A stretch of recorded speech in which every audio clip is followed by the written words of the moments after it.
Friends, good evening. MCSC channel में आपका स्वागत है।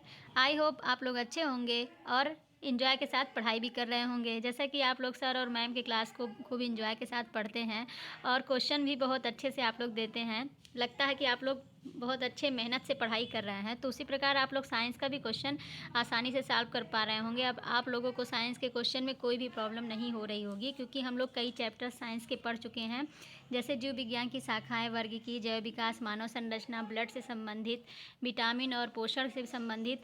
इसी क्रम में हम लोग आज का जो क्लास देखेंगे, आज का क्लास है प्रकाश संश्लेषण से, और ये भी बहुत इंपॉर्टेंट है। इससे हर क्वेश्चन में इससे एग्ज़ाम्स में क्वेश्चन ज़रूर आते हैं।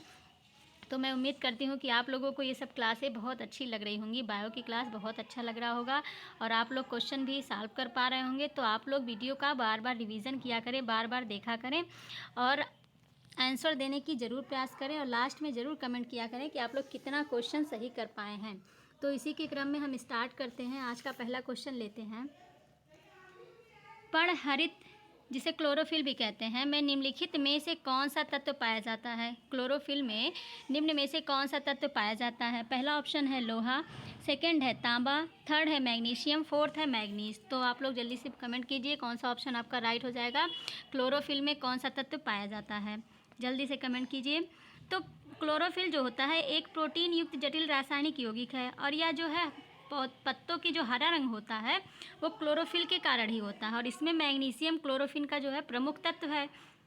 मैग्नीशियम के जो अतिरिक्त है वो क्लोरोफिल में कार्बन, हाइड्रोजन, नाइट्रोजन व ऑक्सीजन भी उपस्थित होते हैं। तो कौन सा ऑप्शन आपका राइट हो जाएगा, जल्दी से बताइए। मैग्नीशियम आपका राइट हो जाएगा। ऑप्शन नंबर थर्ड जो है राइट हो जाएगा। ओके, नेक्स्ट क्वेश्चन देखते हैं। प्रकाश संश्लेषण का उपोत्पाद है। प्रकाश संश्लेषण का क्या उत्पाद है? प्रकाश संश्लेषण क्रिया के बाद क्या बनता है आपको बताना है, उसका उत्पाद क्या है।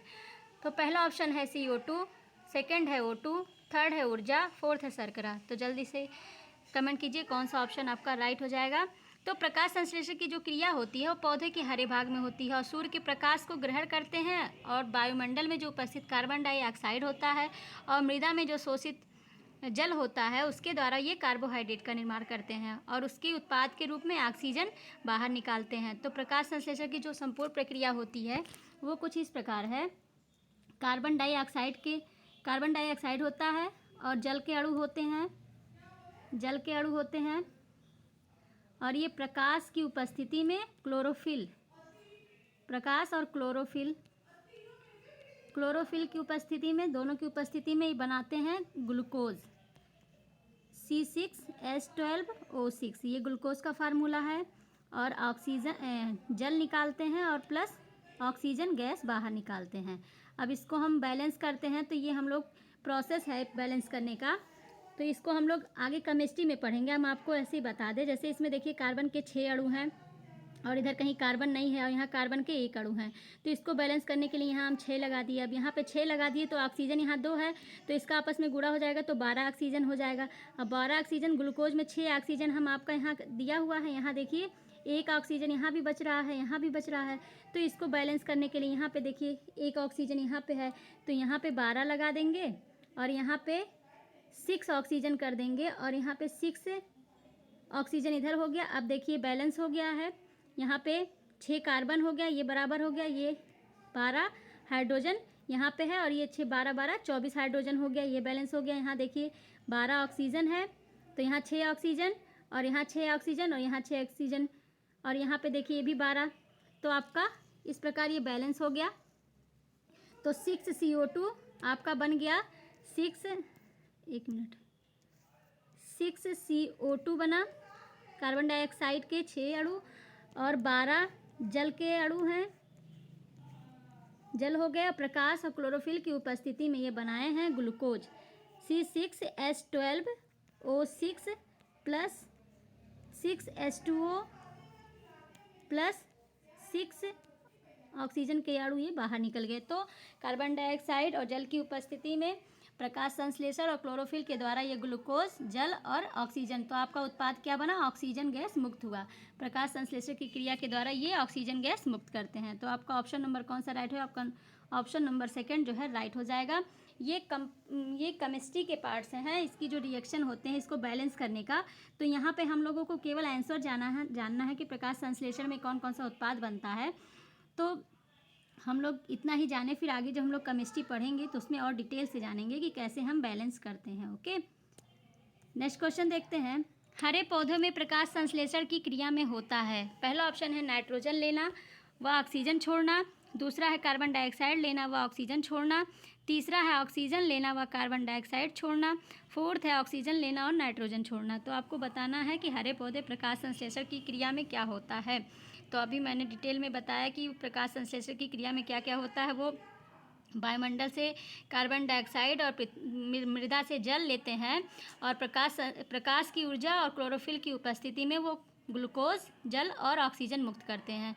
तो आप जल्दी से कमेंट कीजिए कौन सा ऑप्शन आपका राइट हो जाएगा। तो ये ऑप्शन है पहला, नाइट्रोजन लेना और ऑक्सीजन छोड़ना। ये तो हो नहीं सकता क्योंकि नाइट्रोजन वो लेते ही नहीं है। सेकंड है कार्बन डाइऑक्साइड लेना और ऑक्सीजन छोड़ना, ये आपका राइट हो जाएगा। तीसरा है ऑक्सीजन लेना, कार्बन डाइऑक्साइड छोड़ना, ये भी उल्टा दे दिया है। फोर्थ है ऑक्सीजन लेना, नाइट्रोजन छोड़ना, ये तो हो ही नहीं सकता। तो आपका कौन सा ऑप्शन राइट हो जाएगा? आपका ऑप्शन नंबर सेकंड जो है ये राइट हो जाएगा। ओके, नेक्स्ट क्वेश्चन देखते हैं। निम्नलिखित गैसों में से कौन प्रकाश संश्लेषण प्रक्रिया के लिए आवश्यक है? इनमें से कौन सा है जो प्रकाश संश्लेषण की क्रिया के लिए आवश्यक है? CO मतलब carbon monoxide, CO2 carbon dioxide, N2 nitrogen, O2 oxygen. तो आप जल्दी से कमेंट कीजिए कौन सा ऑप्शन आपका राइट हो जाएगा। प्रकाश संश्लेषण की प्रक्रिया में कौन है जो इम्पॉर्टेंट है, कौन सा गैस इसमें है जो बहुत इम्पॉर्टेंट है, जल्दी से कमेंट कीजिए। तो ये जो वनस्पति कोशिकाओं के द्वारा प्रकाशीय ऊर्जा होता है, ये प्रकाश ऊर्जा को रासायनिक ऊर्जा में परिवर्तित करने की जो क्रिया होती है ये प्रकाश संश्लेषण कहलाती है। और प्रकाश संश्लेषण की जो क्रिया होती है उसमें पौधे अपने हरे रंग वाले अंगों जैसे पत्ती द्वारा सूर्य के प्रकाश की उपस्थिति में और वायु से कार्बन डाइऑक्साइड और भूमि से जल लेकर जटिल कार्बनिक खाद्य पदार्थों जैसे ग्लूकोज या कार्बोहाइड्रेट का निर्माण करते हैं और ऑक्सीजन गैस जो है बाहर निकालते हैं।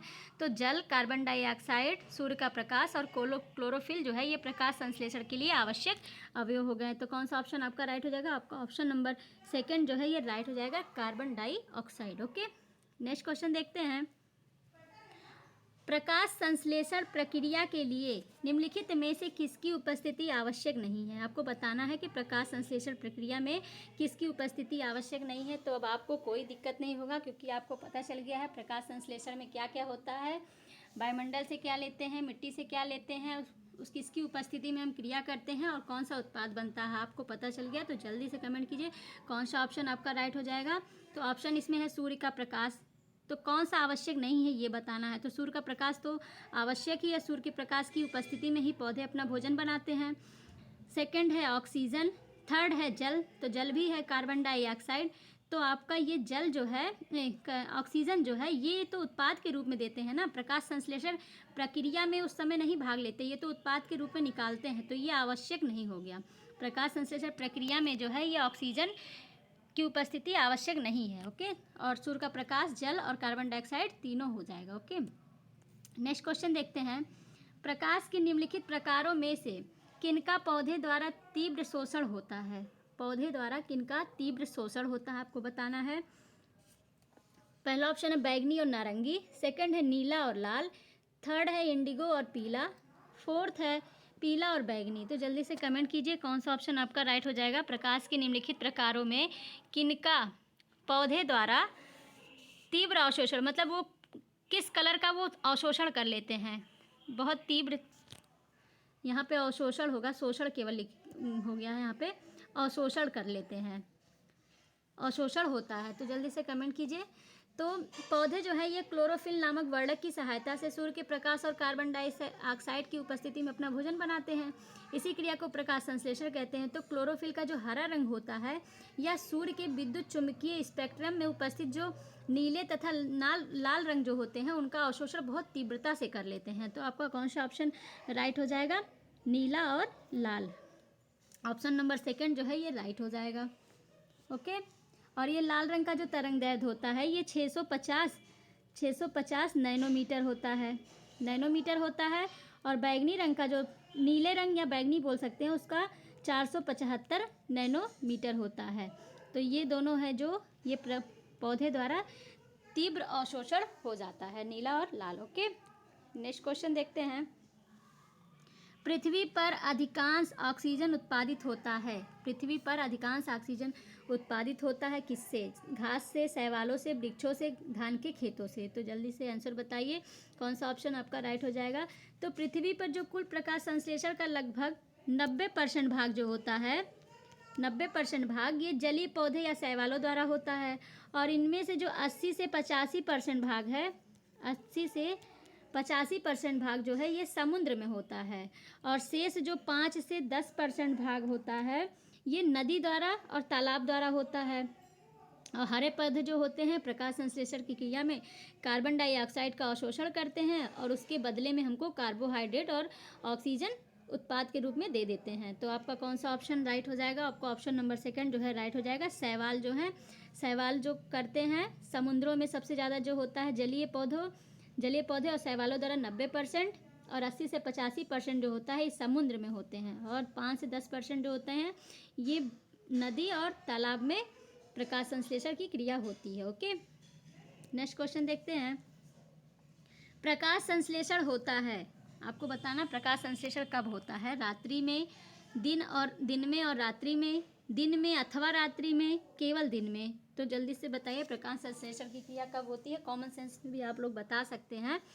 तो प्रकाश संश्लेषण की जो क्रिया होती है ये हरे पौधे में होने वाली एक क्रिया है, और जिसमें वो भोज्य पदार्थ का निर्माण करते हैं, और इस क्रिया में प्रकाश जो है यही ऊर्जा का एक माध्यम होता है। तो प्राकृतिक रूप से जो पौधे हैं ये सूर्य का प्रकाश से ही ऊर्जा ग्रहण करते हैं, और किंतु जो समुद्री शैवाल होते हैं ये चंद्रमा के प्रकाश से भी अपने प्रकाश संश्लेषण क्रिया करते हैं, और कुछ पौधे भी हैं जो विद्युत प्रकाश में भी प्रकाश संश्लेषण क्रिया कर लेते हैं। तो आपका कौन सा ऑप्शन राइट हो जाएगा? आपका ऑप्शन नंबर थर्ड जो है राइट हो जाएगा। ज़्यादातर पौधे जो होते हैं वो सूर्य के प्रकाश से ही ऊर्जा ग्रहण करते हैं और प्रकाश संश्लेषण की क्रिया करते हैं, लेकिन जो समुद्री शैवाल है ये चंद्रमा के प्रकाश से भी प्रकाश संश्लेषण की क्रिया करते हैं। तो या तो दिन में हो सकता है या रात में हो सकता है। तो आपका ऑप्शन नंबर थर्ड जो है ये राइट हो गया। नेक्स्ट क्वेश्चन देखते हैं। प्रकाश संश्लेषण में कौन सा प्रकाश सबसे अधिक प्रभावकारी है?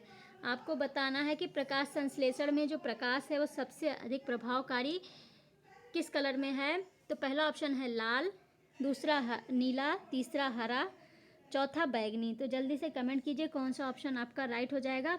अभी मैंने आपको ऊपर डिटेल में बताया है कि कौन से कलर जो है प्रकाश संश्लेषण द्वारा तीव्रता से अवशोषित हो जाते हैं। तो प्रकाश संश्लेषण जो होता है प्रकाश का प्रभाव 3 प्रकार से होता है। इसकी प्रखरता मतलब इंटेंसिटी, और प्रकाश का प्रकार, और उसमें अंतराल, ये तीनों जो है प्रभावित होता है। और दुर्बल प्रखरता के प्रकाश में संभवतः जो पर्णरंध्र होते हैं उसको ना खुलने से और गैसीय विसरण बहुत धीमी दर से होने के कारण ये प्रकाश संश्लेषण की क्रिया नहीं कर पाते हैं, और जैसे जैसे प्रकाश की मात्रा तेज होती जाती है वो प्रकाश संश्लेषण की क्रिया को आरंभ कर देते हैं और गति भी प्राप्त कर लेते हैं। तो विभिन्न तरंग दैर्ध्य के प्रभाव के संबंध में जो अधिकतम प्रकाश संश्लेषण होता है ये लाल प्रकाश का होता है। और अभी मैंने बताया कि लाल प्रकाश का जो तरंग दैर्ध्य होता है वो 650 नैनोमीटर होता है, नैनोमीटर होता है लाल का। लाल रंग का जो लाल प्रकाश जो होता है उसका तरंगदैर्घ्य 650 नैनोमीटर होता है, और दूसरे स्थान पे जो होता है नीला प्रकाश, इसका जो तरंगदैर्घ्य होता है 475 नैनोमीटर होता है। और पराहरित जो लाल प्रकाश की अपेक्षा नीला प्रकाश अधिक अवशोषित करता है, परंतु जो प्रकाश संश्लेषण होता है वो सर्वाधिक प्रयोग जो है लाल प्रकाश का ही होता है। तो आपका कौन सा ऑप्शन राइट होगा? आपका ऑप्शन नंबर फर्स्ट जो है राइट हो जाएगा। सबसे ज़्यादा जो प्रयोग होता है वो लाल रंग का ही होता है प्रकाश संश्लेषण की क्रिया में, और दूसरे नंबर पे नीला होता है, क्योंकि रेड प्रकाश का जो होता है तरंगदैर्घ्य सबसे ज़्यादा होता है 650 नैनोमीटर। उसके बाद नीले रंग के प्रकाश का होता है 475 नैनोमीटर। ओके, नेक्स्ट क्वेश्चन देखते हैं। प्रकाश संश्लेषण होता है, आपको बताना प्रकाश संश्लेषण होता है किसमें? न्यूक्लियस में, माइटोकॉन्ड्रिया में, क्लोरोप्लास्ट में, पराक्सीसोम में। तो जल्दी से आंसर दीजिए कौन सा ऑप्शन आपका राइट हो जाएगा। तो क्लोरोप्लास्ट जो होता है ये एक कोशिकांग होता है जिसमें जैव रासायनिक क्रिया प्रकाश संश्लेषण संपन्न होता है। क्लोरोप्लास्ट में ही हरे रंग का जो वर्ण होते हैं एक क्लोरोफिल पाया जाता है। क्लोरोफिल जो है क्लोरोप्लास्ट में ही पाया जाता है। तो आपका ऑप्शन नंबर कौन सा राइट हो जाएगा? ऑप्शन नंबर थर्ड जो है ये राइट हो जाएगा। ओके, नेक्स्ट क्वेश्चन देखते हैं। कृत्रिम प्रकाश, पहला ऑप्शन पड़हरित को क्लोरोफिल भी कहते हैं। पड़हरित नष्ट कर सकता है, पड़हरित का संश्लेषण कर सकता है, प्रकाश संश्लेषण का कारण हो सकता है, प्रकाश संश्लेषण का कारण नहीं हो सकता। तो आपको बताना है कि कृत्रिम प्रकाश के संबंध में कौन सा सत्य है इसमें। तो जल्दी से कमेंट कीजिए कौन सा ऑप्शन आपका राइट हो जाएगा। तो कृत्रिम प्रकाश जो होता है क्या पड़हरित क्लोरोफिल को नष्ट करता है? तो ऐसा कुछ नहीं है। जो कृत्रिम प्रकाश मतलब हम बल्ब की रोशनी को कह सकते हैं, ये कृत्रिम प्रकाश है जो मानव द्वारा निर्मित किया जाता है। तो बल्ब की रोशनी में क्या क्लोरोफिल नष्ट हो सकता है? तो नहीं, ये गलत हो गया। पड़हरित का संश्लेषण कर सकता है, क्या ये क्लोरोफिल उत्पादित करता है कृत्रिम प्रकाश? तो ये भी नहीं है। तीसरा है प्रकाश संश्लेषण का कारण हो सकता है, हाँ ये सही हो सकता है, क्योंकि प्रकाश संश्लेषण की क्रिया के लिए हमको प्रकाश की आवश्यकता होती है। तो कुछ पौधे जो हैं ये बल्ब के रोशनी से भी अपना भोजन बना सकते हैं, तो ये तीसरा सही हो सकता है। फोर्थ है प्रकाश संश्लेषण का कारण नहीं हो सकता, ये गलत है। तो आपका ऑप्शन नंबर थर्ड जो है ये राइट हो जाएगा। सूर्य का जो प्रकाश होता है प्रकाश संश्लेषण के लिए आवश्यक होता है, लेकिन बल्ब आदि के तीव्र कृत्रिम प्रकाश से भी प्रकाश संश्लेषण की क्रिया होती है। तो आपका ऑप्शन नंबर थर्ड जो है ये राइट है। ओके, नेक्स्ट क्वेश्चन देखते हैं। निम्नलिखित में से कौन सा एक प्रक्रम प्रकाश संश्लेषण में सम्मिलित है? इनमें से कौन सा एक प्रक्रम है जो प्रकाश संश्लेषण में सम्मिलित है? पहला ऑप्शन है स्थितिज ऊर्जा मुक्त होकर प्राप्तम ऊर्जा प्राप्त बनती है। सेकंड है प्राप्तम ऊर्जा स्थितिज ऊर्जा में परिवर्तित होती है और संचित हो जाती है। तीसरा है भोजन ऑक्सीकृत होकर कार्बन डाइऑक्साइड और जल मुक्त करता है। फोर्थ है ऑक्सीजन ली जाती है और कार्बन डाइऑक्साइड और जलवाष्प से बाहर निकलते हैं। तो प्रकाश संश्लेषण में कौन सा सम्मिलित है आपको बताना है। जल्दी से कमेंट कीजिए कौन सा ऑप्शन आपका राइट हो जाएगा। तो प्रकाश संश्लेषण की जो क्रिया होती है यह मुख्यतः पौधों में ही संपन्न होती है, और जिसके द्वारा सूर्य के प्रकाश से जो मुक्त ऊर्जा होती है उसको रासायनिक ऊर्जा में परिवर्तित किया जाता है, और यह ऊर्जा जो है बाद में पौधों की विभिन्न क्रियाओं में प्रयुक्त होता है। और रासायनिक ऊर्जा का जो संचयन होता है ये कार्बोहाइड्रेट अणुओं जैसे शर्करा के रूप में होता है, और इसका संश्लेषण कार्बन डाइऑक्साइड और जल की सहायता से किया जाता है। रासायनिक ऊर्जा जो है एक प्रकार की स्थितिज ऊर्जा है जो परमाणुओं और अणुओं के बंधन में संचित होता है। और प्रकाश संश्लेषण की जो क्रिया होती है दो चरणों में संपन्न होती है। पहले चरण में जो होता है प्रकाश पर निर्भर प्रतिक्रियाओं के द्वारा प्रकाश ऊर्जा एटीपी और एनएडीपी एच के ऊर्जा संचित करने वाले अणु के निर्माण करते हैं, और दूसरा चरण जो होता है इसमें प्रकाश से स्वतंत्र प्रतिक्रियाओं द्वारा इन उत्पादों का प्रयोग कार्बन डाइऑक्साइड के संग्रहण और न्यूनीकरण में किया जाता है। तो आपका ऑप्शन कौन सा राइट हो जाएगा? आपका ऑप्शन नंबर सेकंड जो है ये राइट हो जाएगा। इससे जो प्राप्तम ऊर्जा मतलब जो प्राप्त की गई ऊर्जा होती है वो स्थितिज ऊर्जा में परिवर्तित हो जाती है और उसको संचित कर लिया जाता है, मतलब स्टोर कर लिया जाता है। पहले जो चरण में होता है प्रकाश पर निर्भर प्रतिक्रियाओं द्वारा प्रकाश की जो ऊर्जा है एटीपी और NADPH2 जो है ये ऊर्जा संचित करने वाले अणुओं के निर्माण करते हैं। तो आपका ऑप्शन नंबर कौन सा है? सेकंड जो है राइट हो जाएगा। नेक्स्ट देखते हैं, प्रकाश संश्लेषण में सूर्य के प्रकाश की कौन सी रश्मियों का पड़हरित द्वारा सर्वाधिक उपयोग किया जाता है?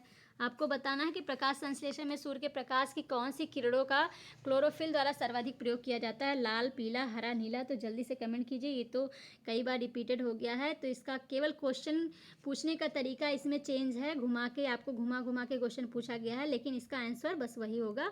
ऑप्शन नंबर फर्स्ट जो है रेड जो है ये सूर्य के प्रकाश की लाल जो किरण होते हैं ये क्लोरोफिल द्वारा सर्वाधिक उपयोग किए जाते हैं। रेड कलर का जो सबसे ज़्यादा प्रयोग किया जाता है प्रकाश संश्लेषण की क्रिया में। ओके, नेक्स्ट देखते हैं, प्रकाश संश्लेषण की प्रक्रिया में एटीपी के कितने अणु ग्लूकोज के प्रत्येक अणु के संश्लेषण में शामिल रहते हैं? प्रकाश संश्लेषण की जो प्रक्रिया होती है उसमें एटीपी मतलब एडेनोसिन ट्राईफॉस्फेट, और एडीपी जो होता है एडेनोसिन डाइफॉस्फेट, इसका फुल फॉर्म होता है। तो इसमें बताना कितने अणु ग्लूकोज के प्रत्येक अणु के संश्लेषण में शामिल रहते हैं, 16, 18, 20, 24। तो जल्दी से कमेंट कीजिए कौन सा ऑप्शन आपका राइट हो जाएगा।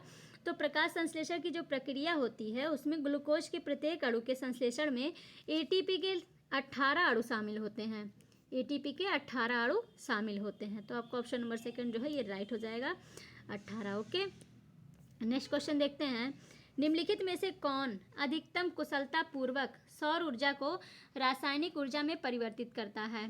क्लोरेला, बाघ, केचुआ, कसकुट्टा। तो आपको बताना है कि इनमें से कौन सा है जो कुशलतापूर्वक सौर ऊर्जा को रासायनिक ऊर्जा में परिवर्तित कर देता है। तो आपको आप आंसर बता सकते हैं तो जल्दी से कमेंट कीजिए कौन सा ऑप्शन आपका राइट हो जाएगा। तो क्लोरेला जो है ये अधिक से अधिक कुशलतापूर्वक सौर ऊर्जा को रासायनिक ऊर्जा में परिवर्तित करता है। और वस्तुतः जो क्लोरेला होता है ये क्लोरोफाइटा से संबंधित होता है और एक कोशिकीय हरित शैवाल की एक प्रजाति है। सौर ऊर्जा को जो रासायनिक ऊर्जा में बदलने की क्लोरेला की जो दक्षता होती है वो सर्वाधिक 8% होती है। 8% होती है जो सौर ऊर्जा को रासायनिक ऊर्जा में बदलता है। ये क्लोरा आपका ऑप्शन नंबर फर्स्ट जो है राइट हो जाएगा। क्लोरेला जो है ये अधिकतम कुशलतापूर्वक सौर ऊर्जा को रासायनिक ऊर्जा में परिवर्तित करता है। ओके, नेक्स्ट क्वेश्चन देखते हैं। निम्न में से कौन सा पौधों की जड़ों का कार्य नहीं है? इसमें से बताना पौधों की जड़ों का कार्य कौन सा नहीं है। तो जल्दी से कमेंट कीजिए। ये भी कॉमन सेंस के क्वेश्चन है, आप लोगों को पता होगा और जल्दी से बताइए कौन सा ऑप्शन आपका राइट हो जाएगा।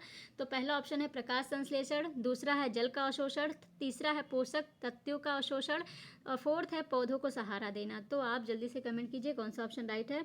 तो प्रकाश संश्लेषण की क्रिया कहाँ होती है? आपको पता होगा प्रकाश संश्लेषण की जो क्रिया होती है वो पौधों की पत्तियों में होती है और प्रकाश संश्लेषण की दर जो होते हैं पत्तियों में उपस्थित एस्टोमेटा की संख्या और उनके बंद और खुलने के समय पर निर्भर करती है। इसके अलावा जो पत्ती की कोशिकाओं में क्लोरोप्लास्ट की व्यवस्था होती है ये प्रकाश संश्लेषण की दर को भी प्रभावित करता है। तो आपका ऑप्शन नंबर फर्स्ट जो है राइट हो जाएगा, प्रकाश संश्लेषण। और जड़ें जो होती हैं जल का भी अवशोषण करती हैं। जल और पोषक तत्व, मिट्टी में जो भी पोषक तत्व पाए जाते हैं वो जड़ों के माध्यम से ही पौधों के विभिन्न भागों में पहुंचते हैं। ये भी राइट हो गया।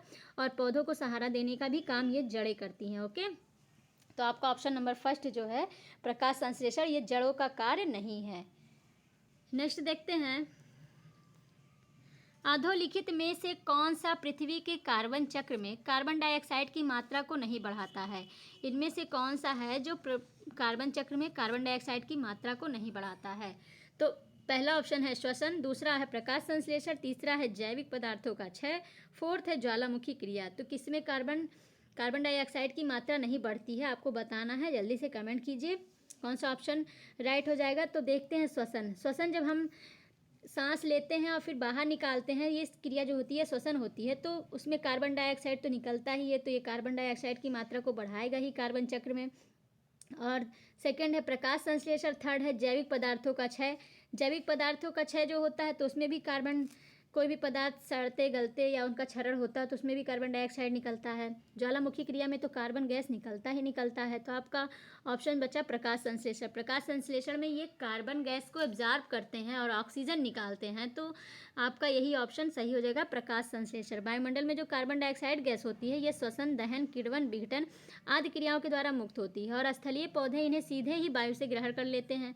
और हरे पौधे जो होते हैं प्रकाश संश्लेषण क्रिया करते समय इस गैस को ग्रहण करते हैं और कार्बोहाइड्रेट का निर्माण करते हैं, मतलब ग्लूकोज या कार्बोहाइड्रेट का निर्माण करते हैं और बदले में हमको ऑक्सीजन देते हैं। तो आपका कौन सा ऑप्शन राइट हो जाएगा? आपका ऑप्शन नंबर सेकंड जो है ये राइट हो जाएगा। प्रकाश संश्लेषण की क्रिया में कार्बन डाइऑक्साइड की मात्रा नहीं बढ़ती है। ओके, नेक्स्ट क्वेश्चन देखते हैं। प्रकाश संश्लेषण के समय एटीपी के निर्माण की प्रक्रिया को कौन सी संज्ञा प्रदान की गई है? आपको बताना है प्रकाश संश्लेषण के समय एटीपी के निर्माण की जो प्रक्रिया है उसको किस नाम से जाना जाता है? पहला है प्रकाश फास्फोरिलीकरण, सेकंड है कार्बोक्सिलीकरण, थर्ड है 1 व 2 दोनों, फोर्थ है ना तो 1 ना तो 2। तो जल्दी से कमेंट कीजिए कौन सा ऑप्शन आपका राइट हो जाएगा। तो प्रकाश संश्लेषण की प्रकाश प्रक्रिया में जो एटीपी का निर्माण होता है उसको प्रकाश फास्फोरिलीकरण कहते हैं। तो आपका ऑप्शन नंबर फर्स्ट जो है राइट हो जाएगा, प्रकाश फास्फोरिलीकरण। ओके, नेक्स्ट क्वेश्चन देखते हैं। प्रकाश संश्लेषण की प्रकाश आश्रित प्रक्रिया कहाँ संपन्न होती है? प्रकाश संश्लेषण की जो प्रकाशीय अभिक्रिया होती है वो कहाँ संपन्न होती है? ग्रैना में, स्ट्रोना में, 1 व 2 दोनों में, ना तो 1 ना तो 2। तो जल्दी से कमेंट कीजिए कौन सा ऑप्शन आपका राइट हो जाएगा। प्रकाश संश्लेषण की क्रिया कहाँ होती है? तो जल के विच्छेदन से जो हाइड्रोजन उपलब्ध कराने के लिए ये क्रियाएं प्रकाश की उपस्थिति में हरित लवक या क्लोरोप्लास्ट के अंदर उपस्थित ग्रैना में होती है और ग्रैना में क्लोरोफिल नामक पदार्थ भी पाए जाते हैं। और ये निम्न क्रियाएं, उसमें प्रकाश संश्लेषण की निम्न क्रियाएं होती हैं, जैसे सूर्य के प्रकाश से क्लोरोफिल के इलेक्ट्रॉन उत्तेजित होकर अपनी कक्षा छोड़ देते हैं और जब यह इलेक्ट्रॉन इस ऊर्जा को मुक्त करते हैं तो एडीपी प्लस आईपी मतलब इनऑर्गेनिक फॉस्फेट संयुक्त हो जाते हैं और एटीपी का निर्माण कर देते हैं, एटीपी का निर्माण करते हैं। इस प्रकार जो सूर्य की प्रकाश ऊर्जा है वो रासायनिक ऊर्जा के रूप में परिवर्तित हो जाती है। दूसरा जो इसमें स्टेप है, ये उत्तेजित जो इलेक्ट्रॉन होते हैं वो जल के अणुओं को हाइड्रोजन और हाइड्रॉक्सिल आयनों में अपघटन कर देते हैं। जल के जो अणु होते हैं उसको ये हाइड्रोजन आयन में और हाइड्रॉक्सिल समूह में विभक्त कर देते हैं, हाइड्रॉक्सिल समूह में विभक्त कर देते हैं, अपघटन कर देते हैं। इसमें जो जल के अणु होते हैं वो हाइड्रोजन आयन और हाइड्रॉक्सिल समूह, हाइड्रॉक्सिल मतलब जिसमें OH लगा हो, ये हाइड्रॉक्सिल समूह में आते हैं। और हाइड्रोजन आयन तो आपको पता है H+ जो होता है वो हाइड्रोजन आयन होते हैं। ये सेकेंड स्टेप हो गया। थर्ड स्टेप जो होता है, इसमें जो ये 4H जो हाइड्रोजन आयन था 4H+ था, इसको जो है NADP ग्रहण करते हैं, NADP ग्रहण करके DPS2 बना लेते हैं। ये जो 4H+ है हाइड्रोजन आयन जो है ये NADP ग्रहण करके NADPS2 में परिवर्तित कर देते हैं। और उसके बाद जो NADPS2 होता है ये हाइड्रॉक्सिल आपका बचा, हाइड्रॉक्सिल जो बचा ये संघनित होकर जल और ऑक्सीजन मुक्त कर देते हैं। तो इस प्रकार ये आपका जो क्रिया है इसमें प्रकाश संश्लेषण में इस प्रकार की क्रिया होती है और ऑक्सीजन विमुक्त हो जाते हैं। सबसे पहले क्या करते हैं, उत्तेजित जो इलेक्ट्रॉन होते हैं वो जल के अणुओं को हाइड्रोजन और हाइड्रॉक्सिल आयनों में अपघटन कर देते हैं, मतलब उसको तोड़ देते हैं। उसके बाद जो हाइड्रोजन के अणु होते हैं वो NADP ग्रहण करके NADPS2 में परिवर्तित हो जाते हैं। और फिर जो हाइड्रोजन आयन है ये संघनित होकर पानी और ऑक्सीजन बना लेते हैं। फिर जो हाइड्रॉक्सिल समूह होते हैं ये ऑक्सीजन मुक्त कर देते हैं और इलेक्ट्रॉन वापस क्लोरोफिल में चले जाते हैं। तो इस प्रकार ऑक्सीजन जो विमुक्त है जल से होती है और जो प्रकाशीय क्रिया होती है उसमें ATP बनते हैं जिसको फुल फॉर्म होता है एडिनोसिन ट्राइफॉस्फेट, और सेकंड जो है NADPS2 बनता है जिसे निकोटिनामाइड एडेनिन डाई न्यूक्लियोटाइड कहते हैं और ऑक्सीजन मुक्त हो जाती है। तो आपका ऑप्शन इसमें कौन सा राइट हो जाएगा, ग्रहणा में। प्रकाशीय अभिक्रिया जो होती है ग्रहणा में होती है, अप्रकाशीय अभिक्रिया जो होती है वो स्ट्रोमा में होती है। ओके, नेक्स्ट क्वेश्चन देखते हैं। प्रकाश संश्लेषण में स्वांगीकरण शक्ति किससे होती है? पहला ऑप्शन ATP, सेकंड है NADPS2, थर्ड ऑप्शन है 1 व 2 दोनों, फोर्थ है ना तो 1 ना तो 2। तो आपको बताना है प्रकाश संश्लेषण में स्वांगीकरण शक्ति किसमें होती है। तो हरे पौधे जो होती हैं इनकी जो कोशिकाएं सूर्य के प्रकाश की उपस्थिति में कार्बन डाइऑक्साइड और जल के सहयोग से कार्बन युक्त यौगिक का निर्माण करने की जो क्रिया होती है प्रकाश संश्लेषण कहलाते हैं।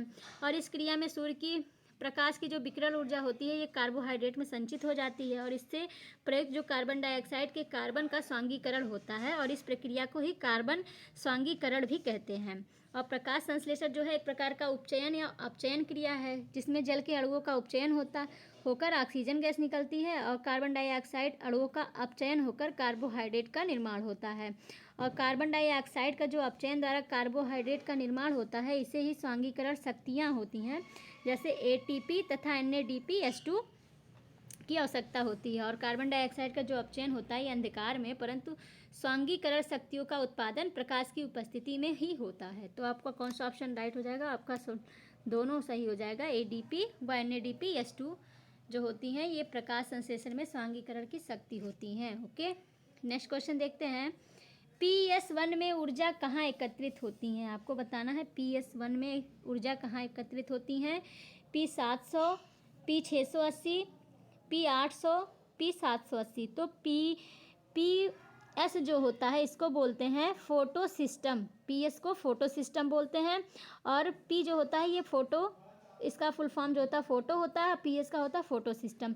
तो प्रकाश रासायनिक अपक्रिया में जो है 2 फोटो एक्ट होते हैं जिन्हें क्रमशः PS1 और PS2 कहते हैं। फोटो सिस्टम 1, फोटो सिस्टम 2 कहते हैं। तो फोटो सिस्टम 1 में अभिक्रिया केंद्र जो होते हैं एक विशेष प्रकार का क्लोरोफिल A अणु होता है जिसे P700 कहते हैं और यह जो है 700 मिली माइक्रोन तरंग दैर्ध्य वाली किरणों का अवशोषण करते हैं। और जबकि PS सेकंड में जो होता है ये P680 होता है। तो आपका ऑप्शन PS फर्स्ट में कौन सा हो गया?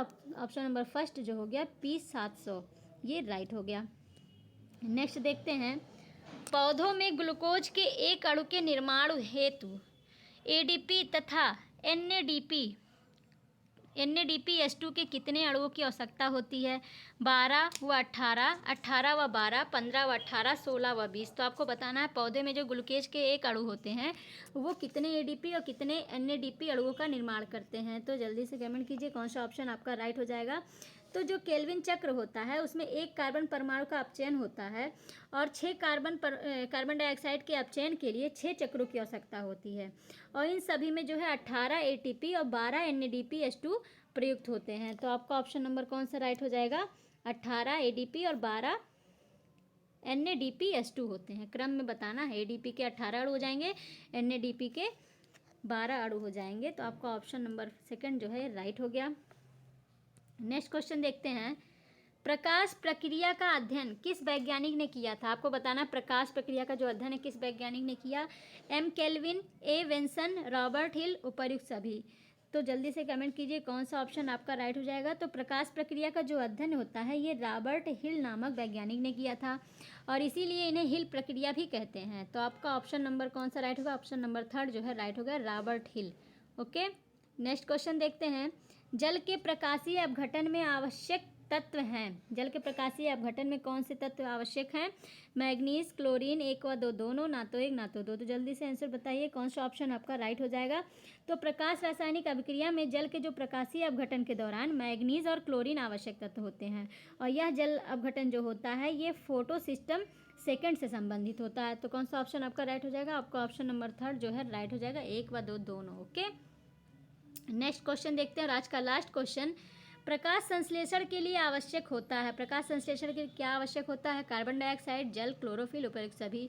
तो जल्दी से कमेंट कीजिए, सबसे इजी क्वेश्चन, आज के सेगमेंट का सबसे इजी क्वेश्चन है। तो जल्दी से बताइए प्रकाश संश्लेषण में क्या होता है। तो प्रकाश संश्लेषण में कार्बन डाइऑक्साइड की उपस्थिति में और वायुमंडल से कार्बन डाइऑक्साइड लेते हैं और मृदा से जल लेते हैं और क्लोरोफिल और प्रकाश की उपस्थिति में ये प्रकाश संश्लेषण क्रिया करते हैं जिसके परिणाम स्वरूप ग्लूकोज के अणु बनते हैं और जल और ऑक्सीजन गैस मुक्त होती है। तो आपका उपर्युक्त सभी हो जाएगा, प्रकाश संश्लेषण की क्रिया में सभी आवश्यक होते हैं। ओके, तो इस प्रकार फ्रेंड आज का क्वेश्चन आप लोग को समझ में आया होगा और आप लोग एंजॉय के साथ क्वेश्चन भी सॉल्व किए होंगे। थोड़ी बहुत आप लोग को रिएक्शन में प्रॉब्लम हुई होगी, तो आगे हम लोग केमिस्ट्री का जब सेगमेंट देखेंगे तो उसमें आप लोग उसको अच्छे से और डिटेल से पढ़ेंगे, तब आप लोग की सारी कन्फ्यूजन दूर हो जाएंगे कि कैसे हम बैलेंस करते हैं किसी भी इक्वेशन को। और जो बच्चे केमिस्ट्री या साइंस के हैं उनको तो कोई दिक्कत नहीं हो रही होगी, वो लोग तो समझ ही रहे होंगे कि इसमें प्रोसेस क्या क्या चल रहा है। प्रकाश संश्लेषण में थोड़ी सा टफ टॉपिक है लेकिन आप लोग को बहुत ही अच्छा लगा होगा पढ़ के। तो आज के लिए बस इतना ही, अब मिलते हैं नेक्स्ट वीडियो में, तब तक के लिए thank you so much all friends.